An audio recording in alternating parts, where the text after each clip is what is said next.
So hello everyone and welcome. My name is Julia Brown and I'm coming to you from the Castlemaine Library, which is on the lands of the Dja Dja Wurrung. And I'm actually in our newly minted Tamai meeting room, which means quiet in Jara language. So I would now like to read to you our acknowledgement of country. So Goldfields Library Corporation acknowledges the traditional owners and custodians of the land and waterways of our region. We recognise their living cultures and ongoing connection to country and pay respect to their elders past, present and, past and present and emerging. And so I'd like to thank you all for coming tonight. We do have nearly 100 people signed up, which is wonderful to see. And thank you for participating in an online talk. It is a little bit more difficult to participate in something like this. So we appreciate everyone trying out this way of attending an author talk. So there will be plenty of time for questions at the end. So without further ado, it is now my pleasure to introduce to you Jane Rusden, who will then introduce to you our speaker for tonight. So Jane is the convener of the Castlemaine chapter of BirdLife Australia. And Jane, if I could hand over to you to introduce our speaker for tonight. Thanks very much, Julia. I became friends with Damien through birds. No surprise there, probably. And we spent a lot of time bird watching together, talking about birds and doing bird surveys. Damien is one of the most accomplished individuals I know. He's got incredible breadth and a fierce passion for birds and for science and for encouraging others of any age, whether they're young, old, or his granddaughters. You should see him with his granddaughters. It is beautiful. He and Abigail go bird watching together, and bird photography as well as another passion of the pair of them. And it's been a real, I feel very lucky to have watched the two of them as Abigail grows, and she's almost left school now. And in fact, Damien's new book, Victorian Bird Walks, a guide to walks and birds in Victoria, is dedicated to Abigail. How beautiful is that? So Damien started his working life as a chartered accountant, but apparently that only lasted a very short time. And according to Lynn, his wife, he was told to burn his chartered accountant suit when he finished that job and became a teacher. The things you find out when you have to introduce your friend. He became a librarian and IT specialist at RMIT and used to lecture in IT as well. And then later in life, decided to become an archaeologist. Of course, he's also an amazing photographer, bird expert, and as you all know, an author, but not just of this one book, he's written other books as well. The impressive thing about Damien is that he's produced the entire book except printing. So he wrote it, he took the photos, and he's even built a website to go with the book, which I just think is totally amazing. So Damien's mission, his grand plan and mission is to promote birds in a science-based way and also encourage others. And at all those things, he does exceptionally well. And this book is just another example of Damien encouraging people to get out and watch birds and enjoy wildlife. He also volunteers his time and expertise to BirdLife Castlemaine district. He leads our walks several times a year, and for that we're very grateful. They're always well attended. And just so you know, because like Damien, I'm very keen on encouraging people to watch birds. Our bird walks, the Castlemaine District Bird Walks, are the first Saturday of the month, and our email you'll find on the web page that's on your screen at the moment, castlemaine@birdlife.org.au. And you can be put on our e-news if you wish, or not. You don't have to be a BirdLife member to do that. I will add, Damien did ask me to put all that in, so I'm not sort of taking over his talk with BirdLife business. I'll conclude to say that Damien is a dear friend and a mentor, and I think his book is totally wonderful, and I'm really looking forward to hearing him speak. Thank you, Damien. Okay, I need to share my screen and start the show. Thank you, Jane. And I'll just start off by talking a little bit about myself so everybody knows I'm just fanatical about birds, okay? And that's why I really like encouraging other people to do it. But it's very important to have environmental education and so on.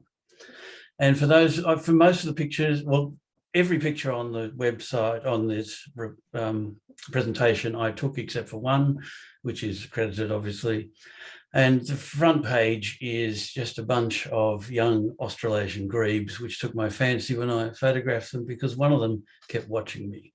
The others didn't seem to care so much, but one of them really wanted to have a look at what was going on. Okay, I'm talking about, well, two books, the one that's been around for a long time and the new book. I was really driven to set these books up because I want to encourage people to get out and about and to not only walk around, but know what's around, what's possible. And that's why I set these books up with simple maps and straightforward instructions, so you get an idea of what to see. It started off with the Castlemaine one, which was sort of a crazy idea. And Chris Timer was involved in a lot of that in the early stages as well. But what I was just staggered by, absolutely astonished by, was the number of times I sold a book. It just kept selling and continues to sell. And that really, for a book that is a very narrow part of the world, I've sold something like 1,800 copies, which just continues to astound me. And then partly because of COVID and partly because of the success of that book, I decided to extend it a bit further. And so I've tried to do a small selection. It's not a huge number of birding sites, but a selection of sites that I've been to all over Victoria. Most of them are not the big name sites. And then, I mean, there are plenty of books where, you know, they list all the kind of bird sites you can go to. I'm more interested in ones that really work and usually a bit quieter, which may be a bit silly to publish that they're quieter. They may not remain quieter, but all of them are based on my wanderings around Victoria. So it's very much a personal selection. Some people might say, oh, what about this or what about that? Well, tough. This is my personal selection. And the cover on this one is the golden-headed cisticola. That was taken down on the Colac Walk. There's a lovely walk that goes around part of the lake in Colac, and it's full of cisticolas and little grass birds and reed warblers and snakes and other things. But it's a very interesting spot. But this guy really took my fancy, so I put that on the front page of the book. And the previous one, of course, is the female scarlet robin. Okay. Now, the thing I like most about birding is the serendipity of it. You never quite know what you're going to see.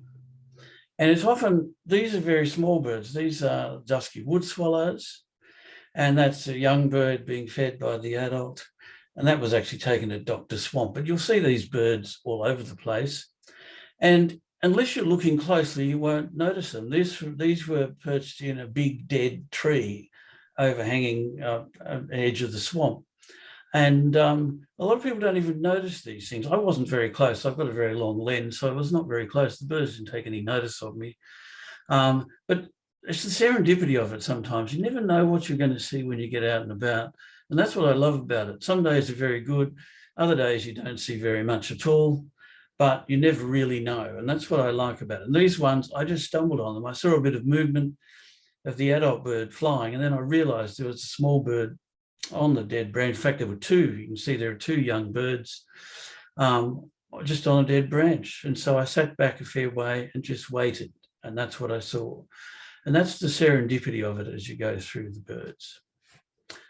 Another spot where I just sat was at Glamorgan Reef, which is not all that far from where I live. It's a strange place in the middle of nowhere. Most people haven't heard of it.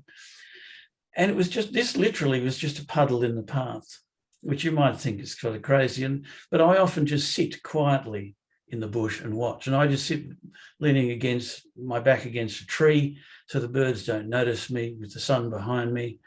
And this was over about 20 or 25 minutes in a puddle on a dirt track. And we've got the Fuscus honeyeater, and I just watch that have a bit of a splash and then take off. And so you get really interesting views of birds just by sitting quietly. After the Fuscus had gone, suddenly a golden whistler popped up. And it had a great big splash. This is a young or a female one. I can't remember which from that picture. And while this is happening in the middle of the puddle was only maybe a metre across or less. It was just a very small amount of water. It wasn't even a hot day. It was only about 14 degrees, according to my car thermometer. So it was just a mild day. But even on mild days, birds like to have a bath. And along the edge of it, there were some brown thornbills. And again, when you see them up close, they're quite remarkable birds. They have a huge brown orangey eye, and they're always watching you very carefully. But I love just watching them as you go along. And that was just, if I showed you, I should have put the picture of the puddle itself. The puddle itself was nothing in a dirt track, and it was only after a bit of rain. But in the trees around it also, you get this little grey bird. It often runs down the trunk. The Sitella, various Sitella, it often runs down the trunk. It doesn't look much, but when it takes off, it's spectacular. But you don't see that unless you sit and watch for a while. But when you sit and watch for a while, you suddenly realise it's quite a beautiful bird. But most of the time you see what you see on the top right there, and it's just a little grey bird scurrying down, usually vertically down the branch or the trunk of the tree, which is really a good diagnostic of the bird itself. You'll see them all over the place. That one, I think, was taken at Glamorgan as well. Now, I want to sort of, instead of just saying, look, let's look at the birds, what we really should be thinking about is their backstory, because it really interests me, how did birds get where they are? And the amazing travel some of them do to get where they are. These two pictures were just taken in our garden in Castlemaine, and they're both the same species, the silvereye. But if you look closely, one is mostly grey, and the other one has very buff, browny sort of sides. And that tells us that that bird has come from Tasmania. And it's 5 to 10 grams in weight. It flies 1,600 kilometres across Bass Strait. It's sort of astounding to me, the backstory of some of these birds. And these birds are common right through the forest. I've seen heaps of them at Seymour for one of the walks. I'll be always mentioning the walks, and I'll show you some pictures of a few of the walks at the end. But really, you have to buy the book to see all the walks. But I'm just, at each one, when I show you the bird pictures, I'll say, this is a good place where you'll see them. But these actual pictures were taken in the garden at Castlemaine. But just always, whenever you see birds, ask yourself, where did they come from? A lot of them are travellers, and they come across great big long distances. And these really are quite minute birds, 5 to 10 grams. If you had one in your hand, you would hardly feel it. And yet they are that resilient. It really is amazing. And they'll often live 5 or 10 years. They live quite a long time. The next time you see a silvereye, in our garden, my wife has a lot of roses, and the silvereyes love them. there's always buggerlugs on the roses, and at any time of day there can be 6 to 12 silver eyes roaming around on them. They're all over the place. A lot of people don't notice them because they're grey green colour on the whole. But if you see the buff-sided ones, you know they've come a long way. I was out with a walking group recently, and there was this strange noise that a lot of people could hear, the doddle, doddle, doddle sort of noise. They're extremely hard to see because they're almost like ventriloquists. These guys arrive in spring, although in some areas, like at Elmore, I mentioned there, I've seen them right through the season. But often they come from Papua New Guinea or Northern Australia down to southern Victoria and so on. And on the left, it's actually a juvenile bird. So they obviously breed.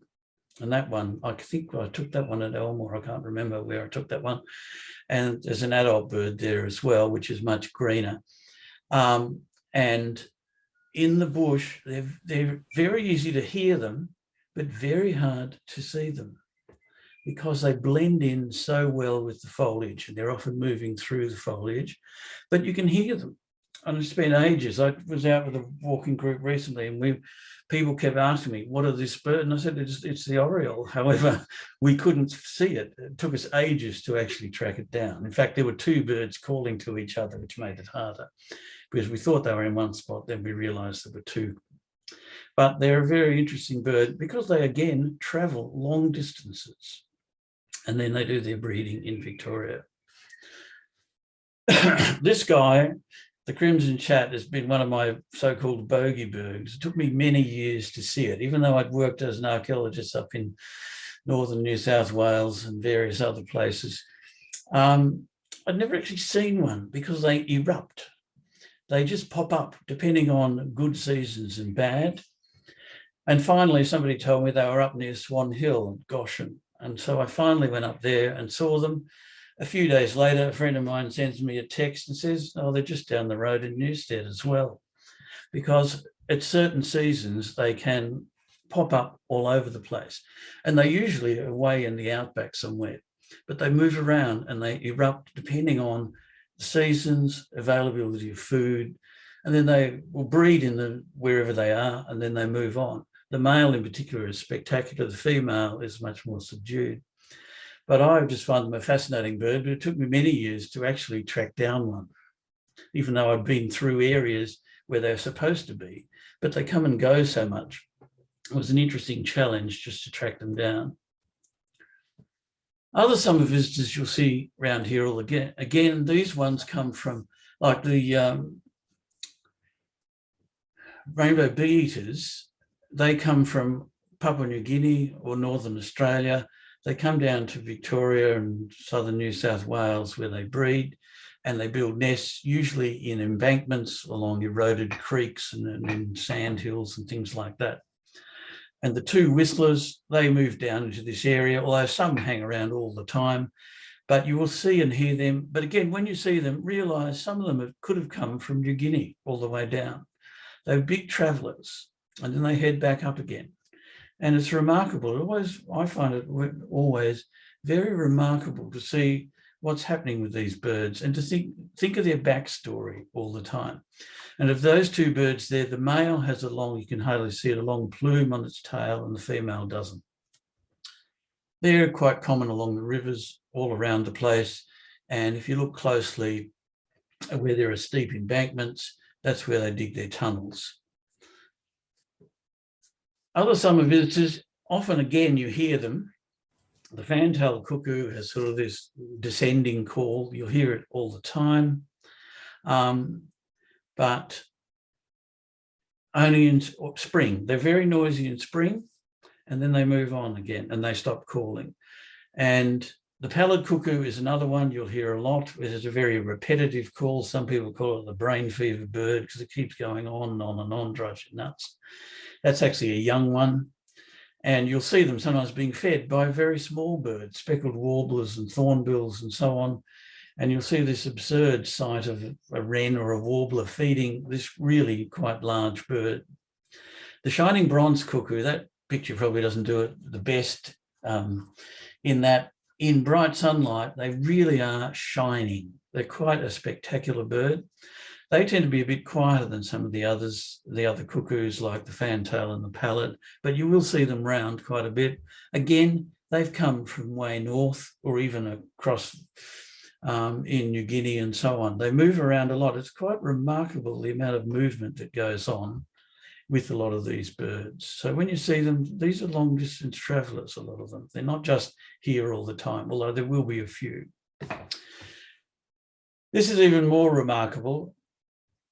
Lyrebirds to me are fascinating because, I mean, there's been lots of research about the amount of soil they move and so on, but there's also been evidence like during the bushfires, and this photo was taken during the big fires up in New South Wales, around Canberra and so on, and how they survived these fires. There's about 10 or 11 birds in that photograph.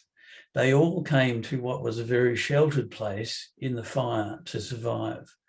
And it just shows you how remarkable these birds are in terms of their survivability.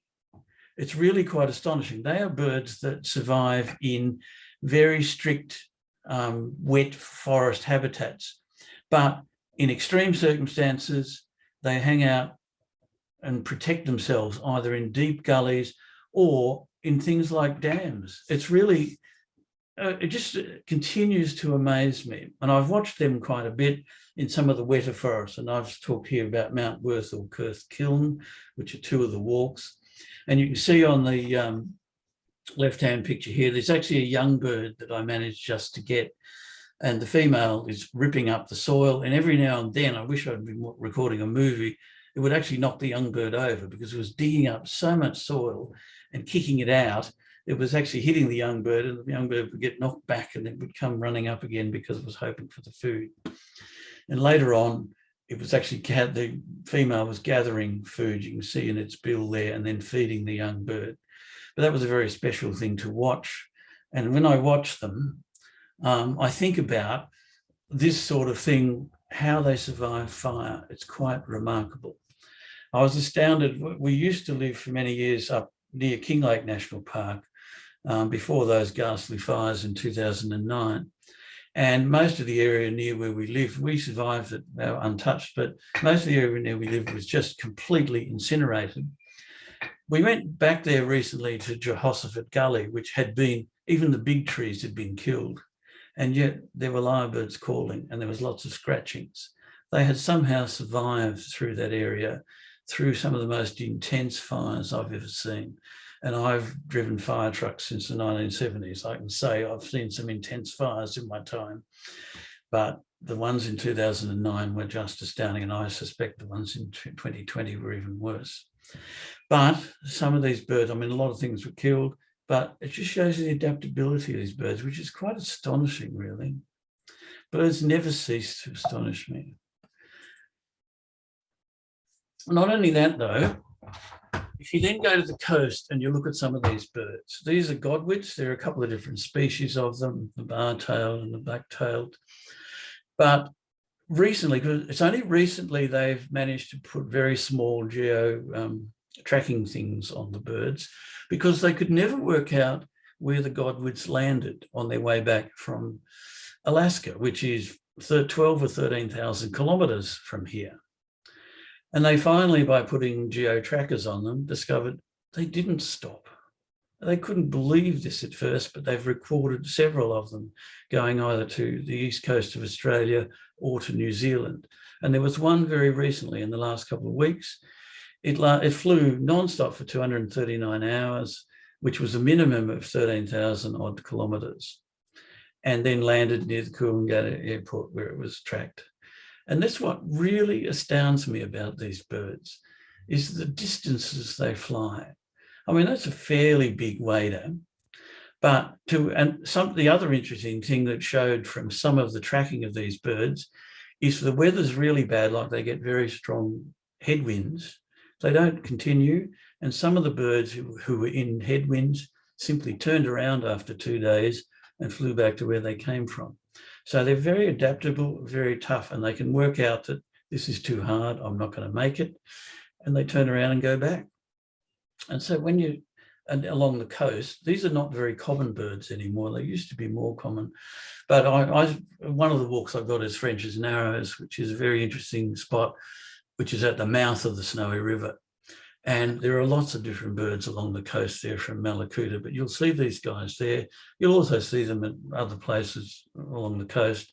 When you see them, just think about it. How far have these little birds come? It really is absolutely astonishing to me how far these birds fly. So when you see them, just think about that. Pelagic birds. A pelagic bird is one that doesn't come back to shore much at all, except for breeding, obviously, spends most of its time out on the open ocean.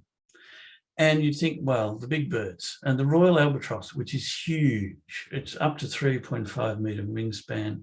It's a really big bird.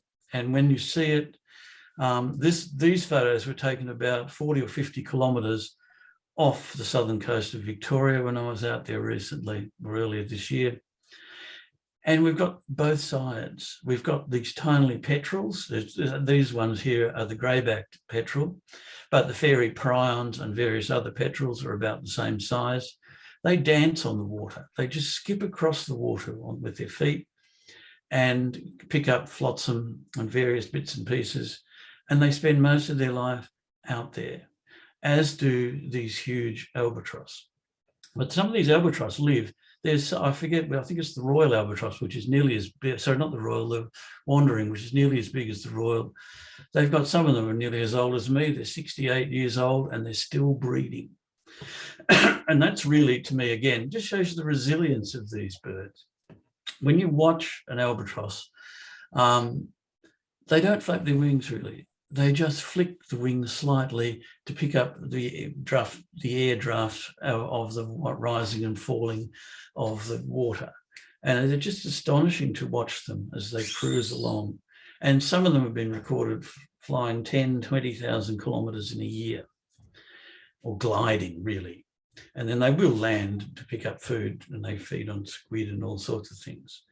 But the petrels also, they spend their whole time out there. And I mean, going out on a pelagic trip is not for the faint-hearted. It can be very rough and it's physically quite demanding, and some people get quite seasick. But if you get over that hump, what you can see with the birds is simply astonishing. And to watch them for a while and just understand what they do and the survival of them. The storm petrels and the fairy prions never cease to amaze me. You see them out there and you think, how can they possibly do it? But the petrels are probably some of the more common birds in the world. There are tens of thousands, hundreds of thousands of them. You can see them off Port Fairy or Portland, but of course, you may not see those unless you go out. In fact, your chances of seeing them are fairly remote unless you go out on some of these boat trips. No, I wouldn't recommend it unless you know what you're letting yourself in for. It is fairly physically demanding as once you're out there all day and you've got to hang on and so on. But it's very rewarding photography when you do it. If you don't want to go that far out, you can just go to some of the good spots, and they're like the shy albatross is a much smaller one, but it's still fascinating to watch. And also the gannets, you'll see them off any of the Bass Coast or Portland or Marengo, any of the coastlines.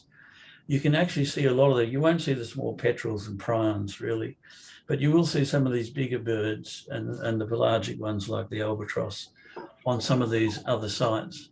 And at Portland, there's huge gannet rookeries. Out on the islands, there are tens of thousands breeding, but there is one close into shore. You don't need to go out on a boat. There are about 300 birds on that one. And it's quite easy to go to, and that's mentioned in the book because it's really fascinating. And I can't show you a picture of gannets diving, but it's quite spectacular. I've tried it many times and I've never succeeded to get a really good picture of them where they dive vertically and catch fish. They see the fish when they're up high and they plunge straight into it. It's quite remarkable to see.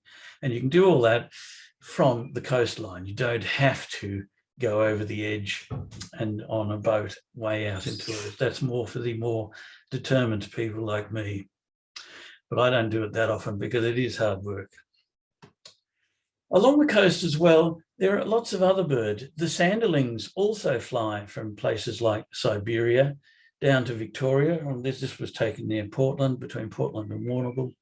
I love watching the sanderlings because they hang out right where the waves are coming in and they run back and forward. They don't actually get splashed by the waves much at all, but they're getting what is stirred up by the waves. And I find them fascinating. You often see quite big groups of them. They don't fly direct from Siberia to here. They stop in the Yellow Sea or Korea or parts of China on their way down. They might fly up to 5,000 kilometres in one hit. They're quite remarkable birds in themselves, but you'll see them along the coast during summer. You won't see them in winter because they've nearly all gone back to Siberia and various places further north. But it's very interesting if you go to the other side of the world. I've been to Orkney and places like that, where a lot of the birds that I'm familiar with are in breeding plumage over there, whereas they're not here, and they look quite different. And you think they're different species sometimes, but they're not. On the other side of the coin are things like the ruddy turnstone, which you'll also see along the coast here. They are resident. They don't fly away. They hang around all the time.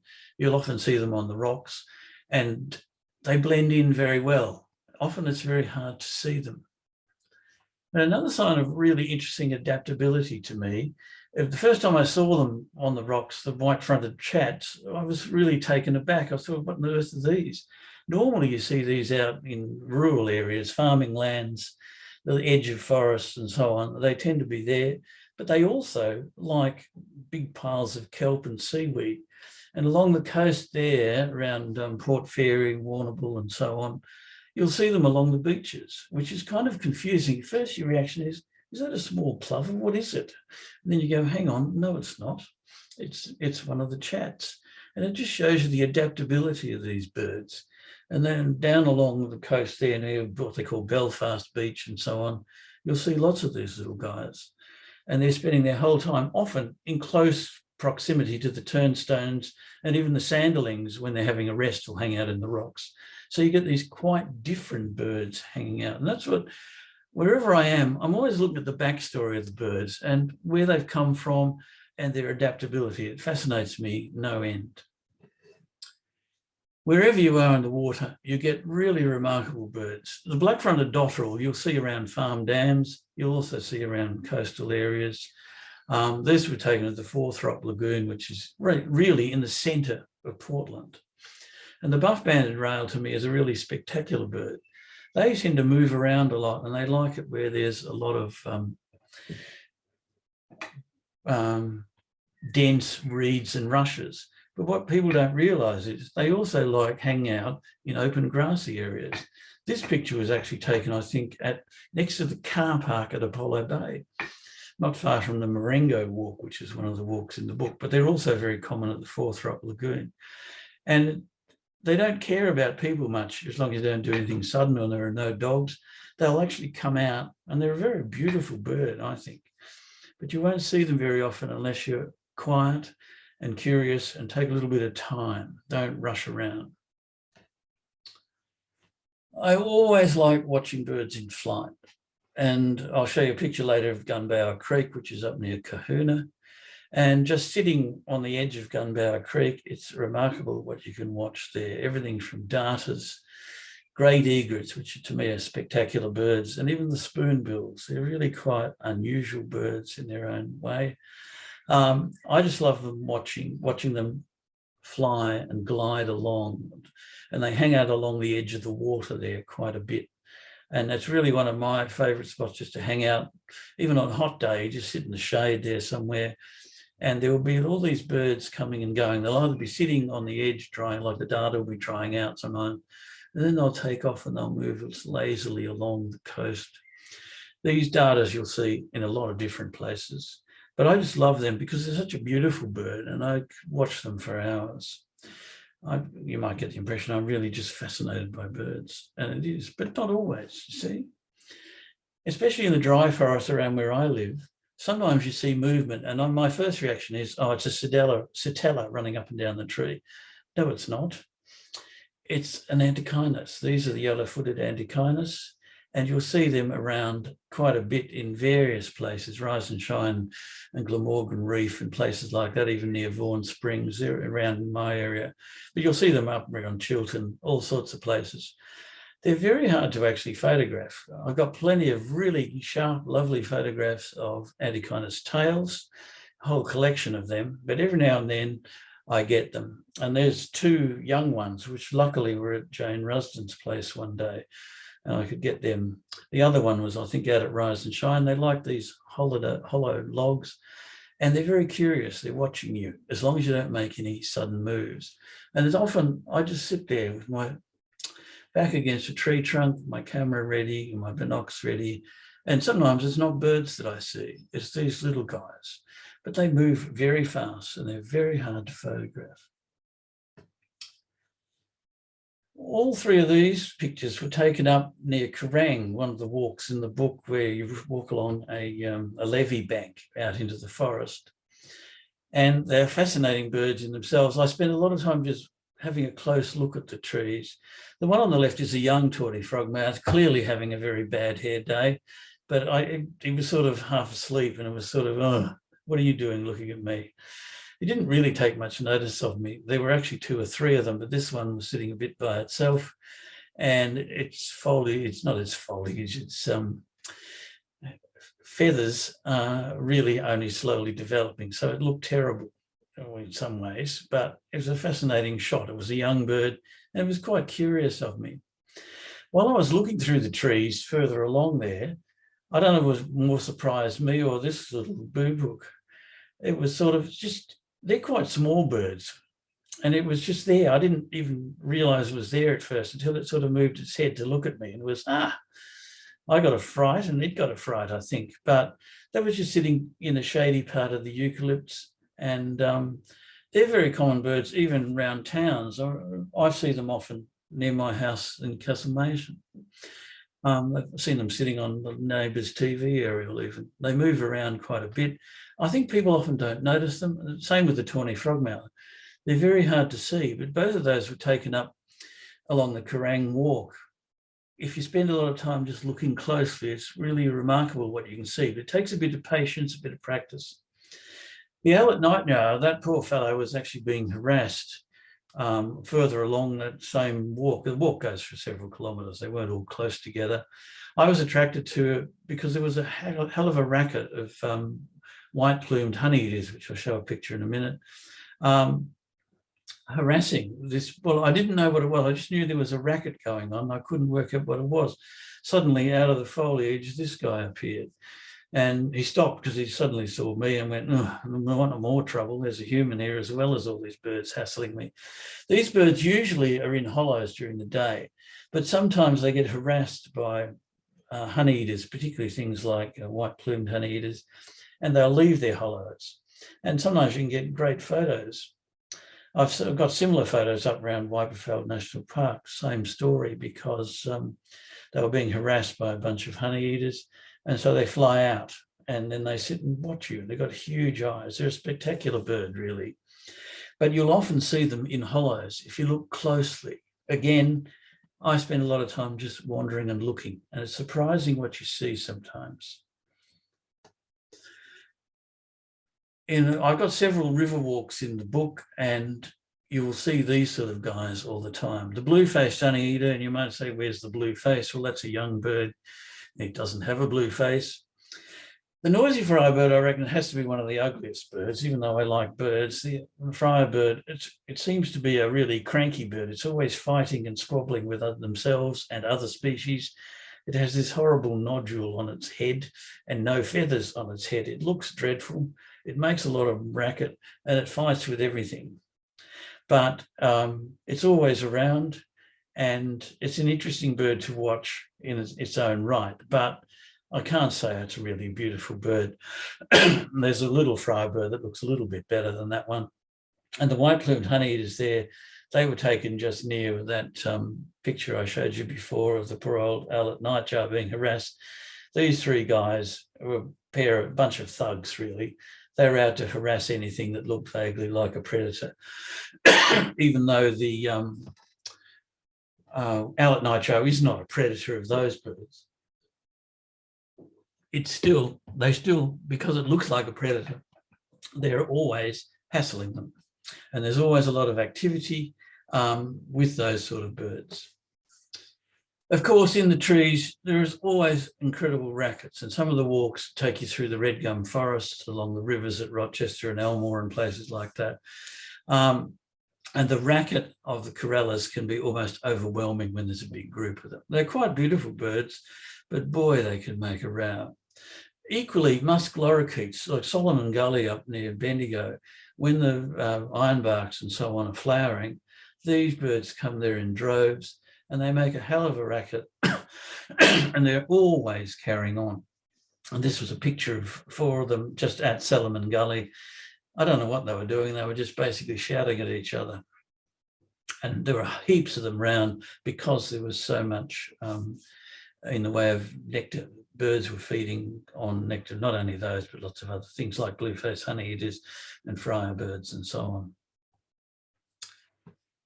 And then I always like showing you the elegant birds. You need to think about these. The spoonbill, which I showed you before, and the great egret also. They are beautiful birds the way they sit. The white-faced heron is one of the more ubiquitous birds. You'll see it in dry country, especially where there's a bit of water. And that photo was taken down on the coast near Marengo. They also hang out where the waves are rolling in because they see lots of different things and they can catch.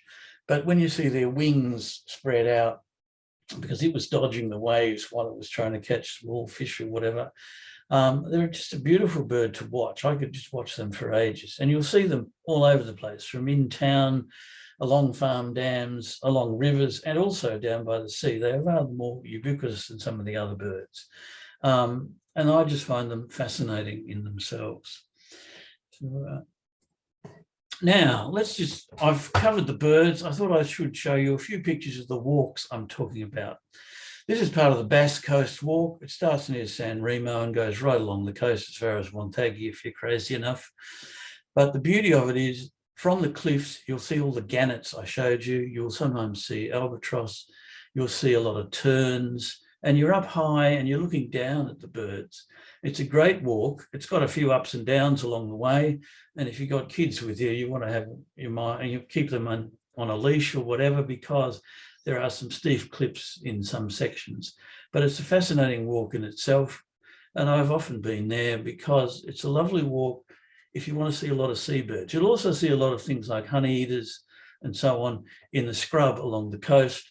But it's great for a vantage point. You don't want to go there on a very windy day, although on very windy days when the wind's coming off the water, that's when things like albatross and so on get blown in closer, and in very bad weather, even the petrels will get blown in sometimes. So it's a very interesting place to have a wander. It's one of the walks I like a lot. Not that far from the Bass Coast is what they call the Walking with Giants, which is a track in the Mount Worth forest. Apart from things like lyrebirds, which I showed you before, you get olive whistlers and all sorts of other wet country specialists, Bassian thrush and so on. There are huge trees here, and it's a really out of the way place. You've got to go winding along a dirt track through the forest. And I'd never even found out about it until a good friend of mine actually got married there. And we got in directions to go there, and we were kind of astounded when we got there that it was such a remarkable place to have a wedding ceremony or whatever. But it's a really remarkable place, and I've put that in because the walks there, just walking, forget the birds, the trees are just astonishing. And they seem to have survived the fires for a long time, even the terrible ones recently. And so it's a pretty wet walk. In the middle of winter, it can be a bit iffy, but it's a really interesting sight to see. And it's one of the ones in the walk. And there's 2 different sites here, the Gunbow Creek on the left, and that is where I showed you all those birds in flight. You'll also get azure and say kingfishers along the edge. But a lot of those in-flight shots I've got just by sitting with my feet against one of those trees. There are people wandering past and I think you're a bit odd, but I just sit there watching the birds. And it's a very wide creek there, the Gunbow Creek. And Apart on weekends, there can be a few motorboats, but they're limited in speeds. But most of the time, you've got it to yourself, and there's lots of birds there, lots of ducks as well. On the other side is part of what's called Solomon Gully, or someone says Salomon Gully, depending on which map. And that's not far from Bendigo, but it has a mass of wildflowers in spring. And when the ironbarks are flowering, when you've got wildflowers like that, you've got a lot of insects, so you get all sorts of birds turning up. And it's just a beautiful place to have a wander. But it's also, at certain times of the year, it's very quiet. At other times of the year, it's crazy with birds, and it's all linked to the flowering. And there's part of it's lots of ironbarks, and there's just oodles of nectar feeders there. This is very much an out-of-the-way place. It's called Teddington Reservoir. And in fact, 2 Teddington reservoirs. This is what's called the lower reservoir. And that was taken very early in the morning when the water is like glass. But that place is full of things like great crested grebe and smaller grebes. And also through the scrub, a lot of babblers seem to like it for some reason. I mean, the bush itself looks a bit knocked around, and it's been cut over and so on. But it's really quite remarkable what's in the bush. There are a lot of honeyeaters. I think it's because it's a very dry area, but there's a lot of water nearby. And so you also always get quite a few birds there. And so that's one of the Teddington walks. I also mentioned the Murchison, near Murchison is what's called Doctor's Swamp.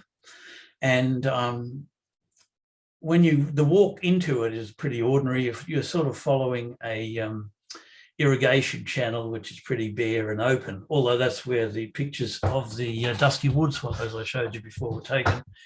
But from the embankment of the irrigation channel, there is this magnificent swamp. It's actually hard to get into parts of it. It gets filled intermittently. If you're going to go there, check with it's notes in the books about how to check when it's got water in it.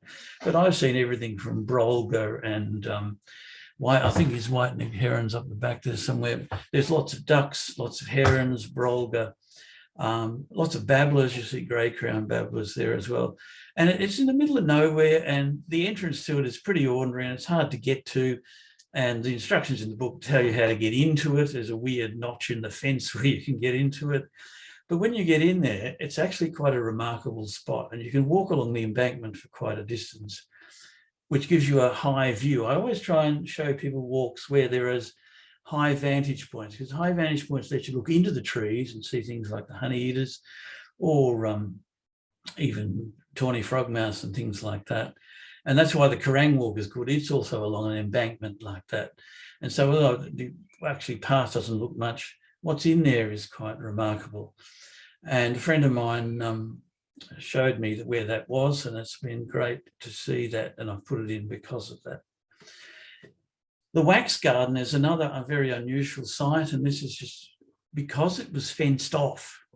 It's several hectares have been fenced off from rabbits, but also from wallabies and so on.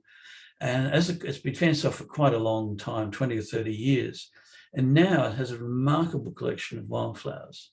And that brings in insects, and insects brings in the birds. So you get quite an interesting vista, and that's out near St Arnaud. The rest of the bush is pretty dry, and in the book I suggest that you walk inside the enclosure and then walk outside the enclosure, and it's quite remarkable, the difference. But you will see things like speckled warblers and red-capped robins and so on. And it's quite in spring. In summer it can be pretty hot and dry, but if you pick the time of year, there's some really remarkable spots that are not big name places, but they are very interesting. And to finish up, that's Mount Coorong, very rocky, but has a remarkable lot of birds. If you do the whole walk, it's about 8 kilometres. I usually suggest in the book that you just do part of the walk, but you'll see everything there from wedge-tailed eagles. One time up by one of those big rocks, I was looking at it through my binoculars, and I suddenly realised there was a peregrine falcon sitting on the top watching me. You never know what you're going to see sometimes through some of those sort of areas. But that was taken in spring. In summer, it can be a bit drier. Okay, so that is me talking. I think I've talked long enough now, but my whole point of this talk and of the books is to get people out and about, to encourage people to have a look at what's going on. And so I just encourage you to get out and about. You can get the book online through the website, or plenty of local bookshops, or one in Melbourne at the moment, if you're interested in it. And the aim is simply to encourage people. I'm not out to make money out of it. I sell it for pretty much the cost price of it. The first one was partly assisted by the Wetland Foundation. The second one's just been bankrolled by me. If I get my money back, I'll be happy. I'm not out to make money. I'm out to encourage people to get out and about, to look at things, to think about it, maybe get engaged a bit more with the environment, and just to enjoy things. So thank you very much. And I will finish up there and hand it over to Julia or whoever, or Jane, whoever's taking over. Thank you, Damien. That was fantastic. Oh, if you've got your microphone on and you're not me, would you mind muting yourself, please? Just to avoid any ambient noise for the recording. Oh, thank you, Damien. I'll start. I've got one question for you. You briefly mentioned about when to take care on the cliff there. I forget the location, and also in the forest. Coast one, yeah, Basque Coast. Basque Coast. And I was wondering if you do specify in the book the best season to visit those locations. I do always put in there when I recommend which season or which season to avoid. Some of them are just avoid winter or avoid the middle of summer, but I always do that. And I just point that out. I mean, for an adult, it's safe to go on all of them, but if you've got younger kids, don't let them run way ahead of you, because in a couple of spots it's the same with the rivers. There are some steep sections where people could slip down, but they're always, I've put where people are walking along paths. They're made paths. I never put them where there are no paths. I'm not out for push bashing. Yeah, fantastic. Yeah, really important things.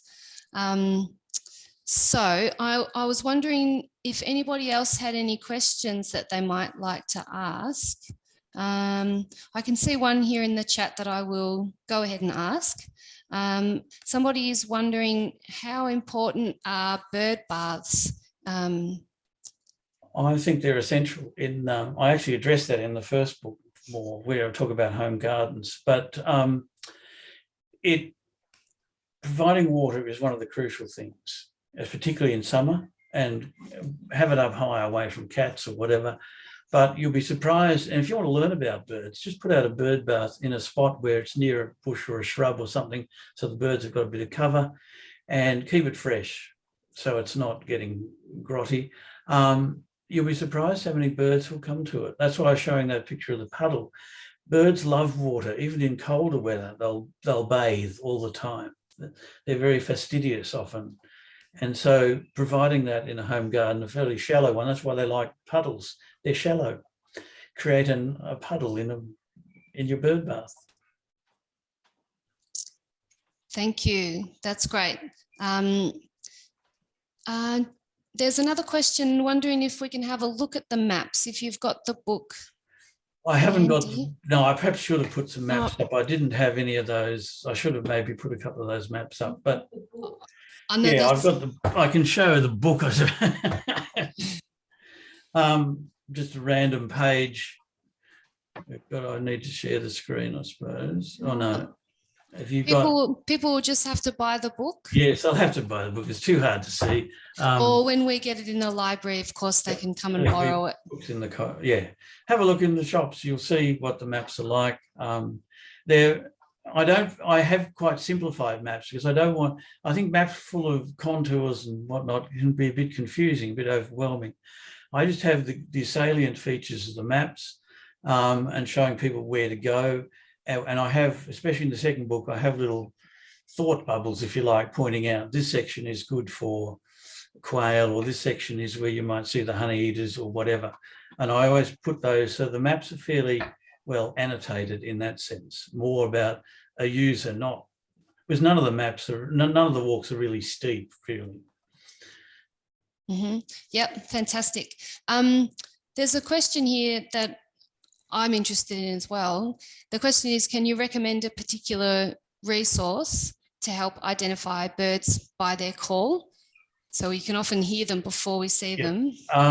There's a couple of different apps on smartphones are the best. There's the Pizzy app, and there's two different apps, Pizzy and another one, I forget the name of the top of my head, but either of them are very good. They have a whole lot of, virtually all the calls of birds. And so you can often narrow it down and play a few different calls, and you'll get, Morka map. That's right. Thanks, Chris. I can see the note there of the Morka app and the Pizzy app are the two really good ones. There's a third one called the Merlin app now, which will also fairly accurately identify photographs for you. And the Merlin app's actually free, and it's based on work done on eBird, which is a bird recording site. But it's I've fed it quite a range of different photographs, and it's been fairly accurate. So for beginners, it's a very good place to start. But one of the Morecambe or the Pizzy have got a really good selection of calls. And all three apps are very good in their own way, but the Merlin is very good if you want to feed it a photo or two. Yep, great, thank you. Any more questions? Would anyone like to put their hand up before we finish up?